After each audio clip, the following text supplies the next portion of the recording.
Fitch Ratings has confirmed South Africa is still in line with other emerging markets in the same rating category. This is how Treasury has welcomed the news of the agency not downgrading South Africa as the news came overnight. Fitch Rating has affirmed South Africa's long-term foreign and local currency debt rating at BB+ and maintained the stable outlook. Government has noted Fitch's decision not to further downgrade South Africa deeper into junk status. Treasury has welcomed these news with some caution, saying the implications are huge for the country either way.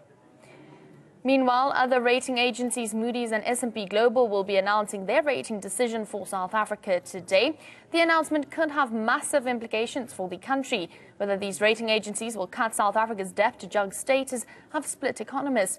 A downgrade to sub-investment grade could trigger forced selling of South African bonds and put more pressure on the rand. Earlier this year, Fitch downgraded ratings of debt prices and foreign and local currency to junk status.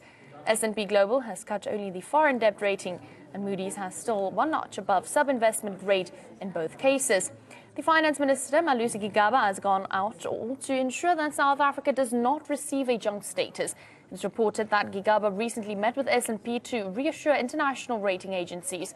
In his medium-term budget policy statement, the finance minister asserted that he would drive inclusive growth and fiscal consolidation.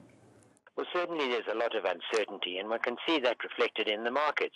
There's nothing that financial markets hate more than anything else, and that's uncertainty. And that's really led to a great deal of lack of action.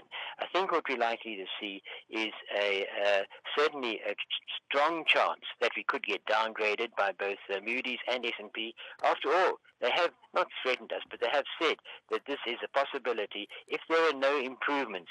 Well, they've all got their separate standards, of course, and Moody's and S&P have got us on negative watch.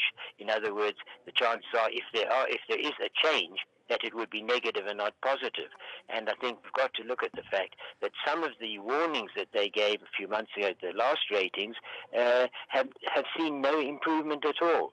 And I think really the uncertainty in Treasury, the retreat from fiscal consolidation, the rocketing budget deficit, all these are factors which have developed and exacerbated a negative situation to a greater degree.